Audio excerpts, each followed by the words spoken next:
problems, and sometimes it seems all will fall apart.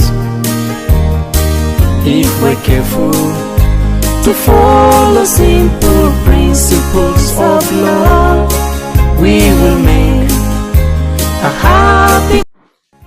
Hello viewers, you are welcome to another episode of our weekly digest.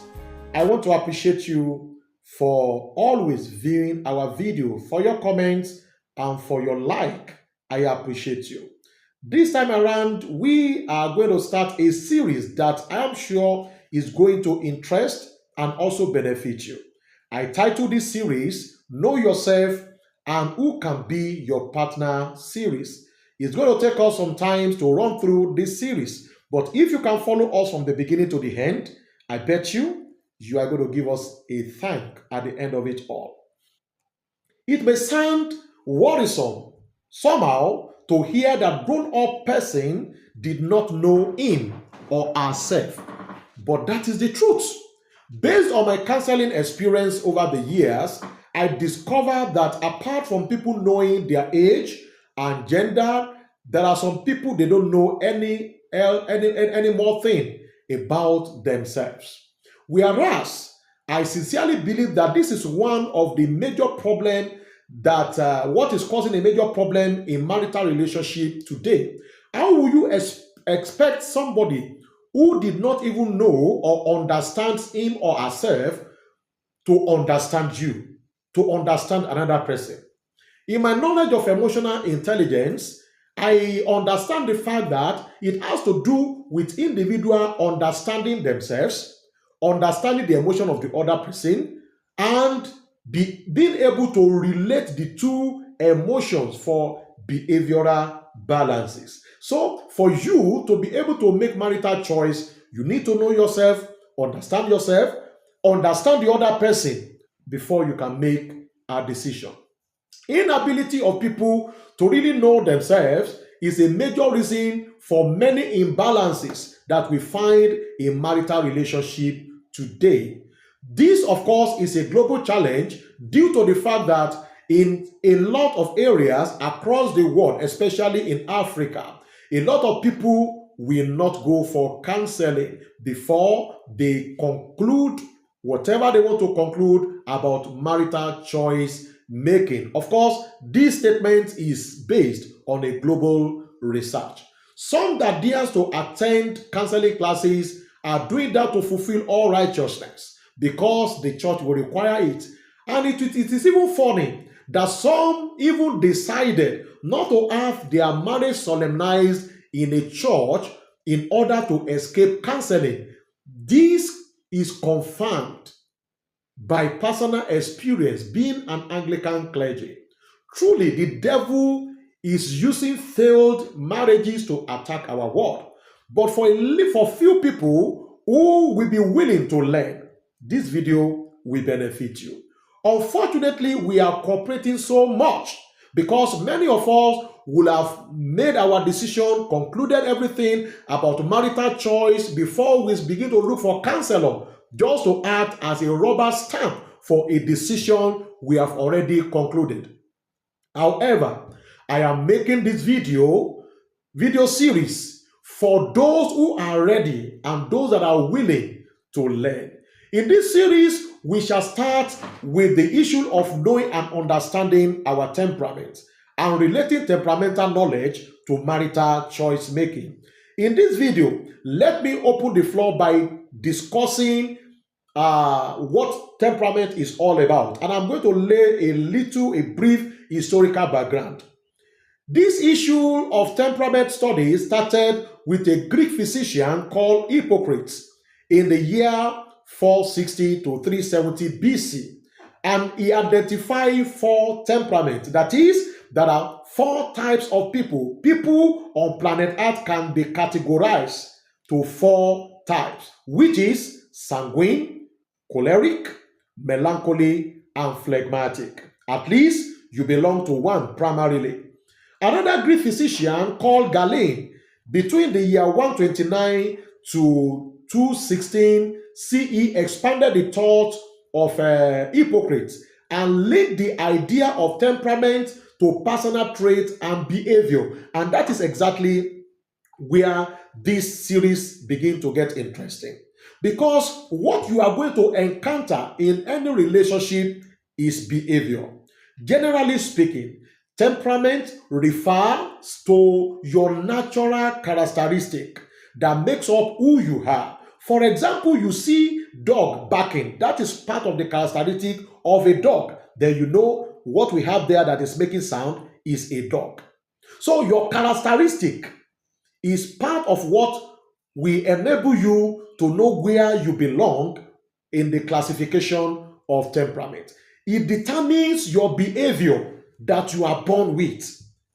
It determines behaviors that you are born with. These behaviors then happens naturally. It is not part of what you learn how to do. You don't learn them, but you just grow up to form that character. And these characters happen consistently. And that is how you will know that it is being temperamental control. Your temperament determines level of emotional reactivity. That is the way you react to emotional things. And the way we react to emotional things differs. You will see some people, little thing, they are beginning to cry because they are so emotional. Whereas some other people, no matter what is happening, everyone is falling. It doesn't concern them. They remain focused. They remain strong. So these are the differences. Another thing that will help you to understand the issue around temperament is activity level. The way each of us react or we get engaged in activity differs. Some people are swift, some people are slow. Some people will relax before they take up any activity. So the way how fast or how slow you attend to activity also explain that your temperament is controlling your behavior. Another one is attention span. How keen we pay attention to things also is determined by our temperament. And this also affects how much focus we can have on issues of life and how organized we can be. You know, when we talk about these things, you know that people behave in a way, and people that belong to the same temperament exhibit the same character, and they do it consistently. So that shows that we cannot rule out the issue of a temperament controlling our character. Another one is sociability. You see some people, they are so social, they are so outgoing, while you see some people, they are so reserved. And when you see people that are so reserved, sharing the same characteristic, you will see people that are so social also sharing the same characteristic, which shows they are likely not to belong to the same temperament, at least primarily. Then our level of perseverance is another thing that shows which temperament we belong to. How long we can stay motivated and focused on achieving our goal also determines or depends on our temperament. Now, dear viewer, as we go along, I want you to focus on the issue of behavior, which is a major reason why we are making this video. Behavior is what you are going to encounter in relationship, either working relationship or relationship that is expected to lead into marriage. In one of our previous video on parenting, I made it clear that our behavior or character building is as a result of nature and nurture. Nature as a result of inherited genetic factors that determines your parental resemblance behavior. That is, those character that you did not learn anywhere, but you are just doing it the same way your parents are doing it. They are based on your genetic factors. And the other one, which is nurture, has to do with the environmental influence that determines your behavior. I want you to follow this series very well as we shall continue to talk about temperaments We'll take them one after the other from the next video.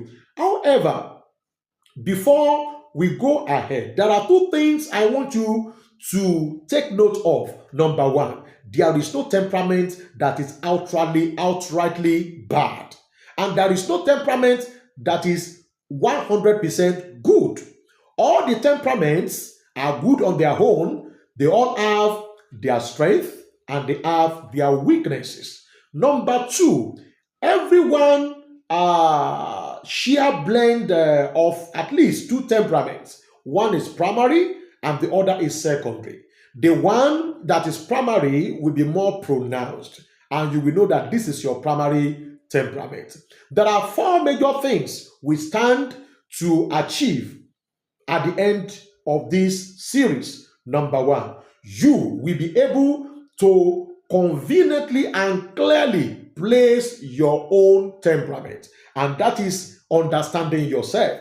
You will know what you are capable of doing. Number two, you will know your likely behavior in any form of relationship. I know by the time we move ahead, some of you will begin to laugh because you will see the picture of who you are and you will be able to say, truly, this is my temperament.